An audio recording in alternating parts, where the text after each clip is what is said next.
تو وہ کنیزوں سے کہا کرتی تھی کہ فٹافٹ نہ روٹی لے کے آیا کرو، میں 2-3 دفعہ مانگوں تو پھر لایا کرو، چونکہ ایک نشہ ہے نا، تو میں مانگوں 2-4 دفعہ تو پھر۔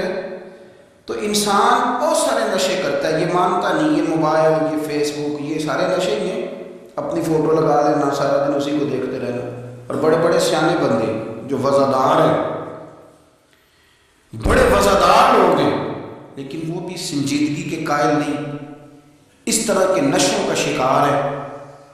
یہ سارے نشے ہیں جو ہم نے پال لیے۔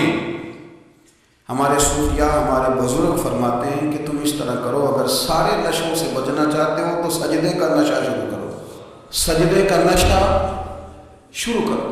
یہ نا اقبال کہتے ہیں عطار ہو، رومی ہو، رازی، آپ بات کو سمجھیں، عطار ہو، رومی ہو، رازی ہو، غزالی ہو، کچھ ہاتھ نہیں آتا بے آہ سحر گاہی۔ کہتے ہیں بہت بڑا صوفی ہو جیسے فرید الدین عطار تھے، بہت بڑا تصوف کا امام ہو جیسے امام غزالی تھے، بہت بڑا تفسیر کا استاد ہو جیسے امام رازی ہو، عطار ہو، رومی ہو، رازی ہو، غزالی ہو، پر کچھ ہاتھ نہیں آتا بے آہ سحر گاہی۔ اگر سویرے اٹھ کے روتا نہیں نا اللہ کی بارگاہ میں، اگر تہجد نہیں نہ پڑھتا تو کچھ ہاتھ نہیں آتا بے آہ سحر گاہی۔ پھر اس کو کوئی چیز نصیب، میری بات کی سمجھ آ رہی ہے آپ حضرات؟ جب تک آپ سویرے نہیں اٹھتے، آپ اللہ اللہ نہیں کرتے، آپ کو نوافل کا چسکا نہیں، عبادت کا مزہ نہیں، فرمایا میری عبادت کرو، یہ شوق پیدا کرو، میں نے تمہیں پیدا کیا۔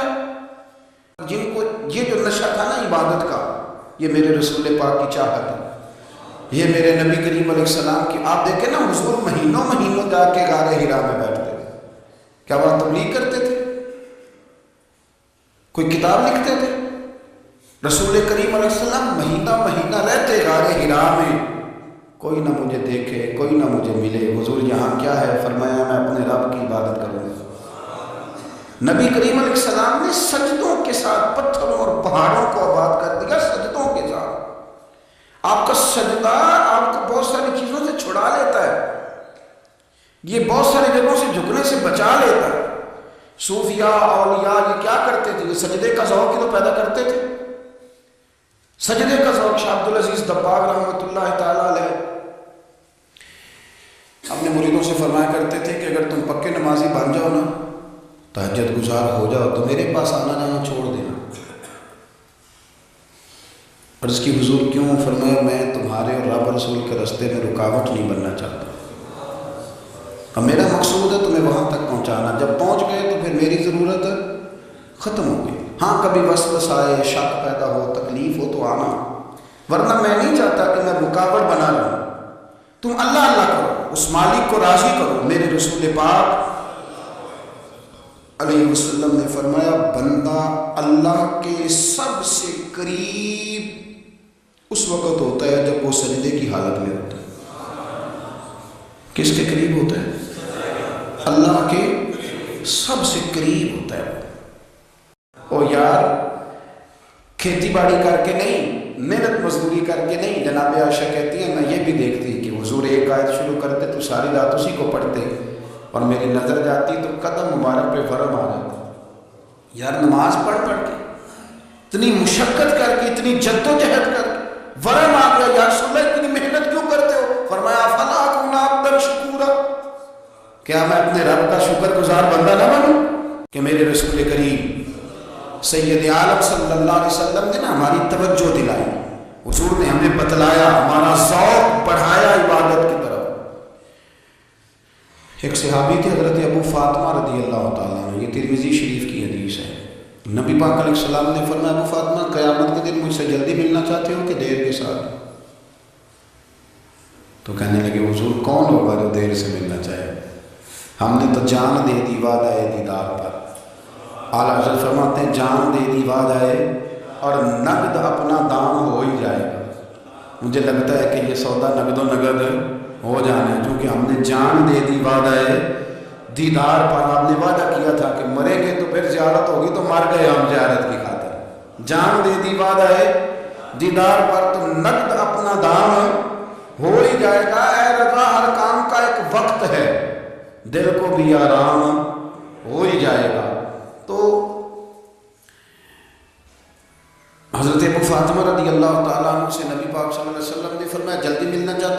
سے اس کی حضور فٹافٹ ملنا ہے مجھے، قیامت کے دن آپ سے جلدی ملنا ہے۔ تو نبی پاک علیہ السلام نے فرمایا پھر اس طرح کرنا، دنیا میں رہ کے سجدے زیادہ کرنا، پھر سجدے زیادہ کرنا، قیامت میں ملاقات جلدی ہو جائے، قرب ملے گا۔ تو امام احمد بن حنبل رحمۃ اللہ تعالیٰ علیہ،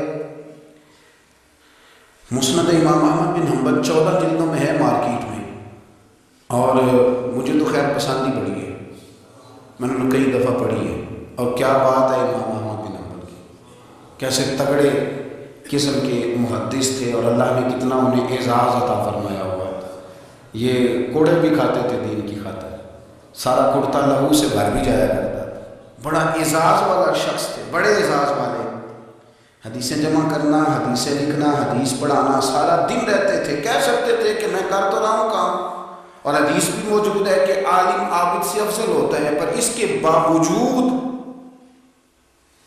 امام احمد بن حنبل رحمۃ اللہ علیہ 300 نفل فرض نمازوں کے علاوہ پڑھا کرتے تھے، 300 نوافل روز پڑھا کرتے تھے۔ ان کے بیٹے نے کہا جی مکان خریدنا ہے تو جگہ کہاں کر کے لوں، بہت ساری آبادیاں، تو فرمایا پتر وہاں لینا جہاں مسجد قریب ہو۔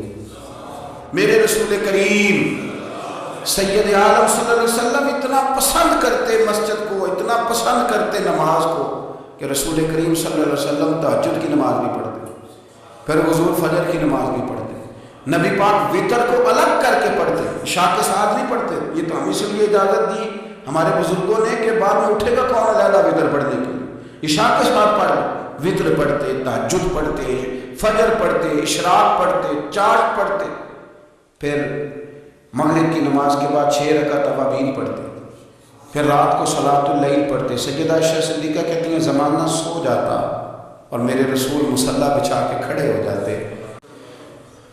کرم اللہ تعالیٰ وجہہ الکریم کے زمانے میں روم کے بادشاہ نے کہا یار یہ مسلمانوں کا پتہ تو کرو، یہ آخر کیوں اتنے زیادہ مجاہد ہیں۔ اس زمانے میں جاسوس بھیجنے کا مزاج تھا، اب تو جاسوس بھیجے کیونکہ قبیلوں کے لوگ تھے، کچھ مسلم کچھ کافر، پہچانے نہیں جاتے تھے لوگ، تو کچھ لوگ اس نے بھیجے، انہوں نے آ کے نا تحقیق کی، ریسرچ کری کہ آخر ماجرا کیا ہے۔ تو واپس جا کے انہوں نے رپورٹ دی نا روم کے بادشاہ کو۔ اس رپورٹ کا ایک جملہ بڑا شاندار ہے، وہ کہنے لگا بادشاہ ہمیں مسلمانوں کی کوئی سمجھ نہیں آئی،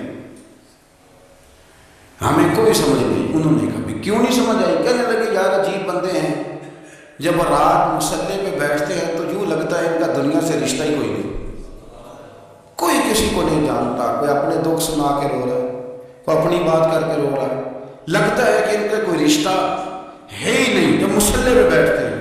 اور فرمایا جب سویرے یہ جہاد کرنے نکلتے ہیں تو لگتا ہے ان سے زیادہ دلیر ہی کوئی نہیں۔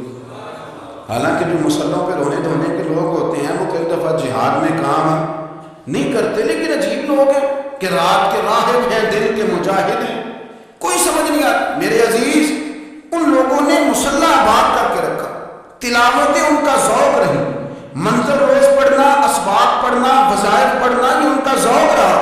اعلیٰ حضرت بریلوی رحمۃ اللہ نے 1000 کتاب لکھی ہے، لیکن الوظیفۃ الکریمہ کے نام سے جو وہ صبح و شام وظائف پڑھتے تھے وہ الگ انہوں نے ان کو بیان کی، پابندی کے ساتھ اپنی اللہ اللہ کرتے۔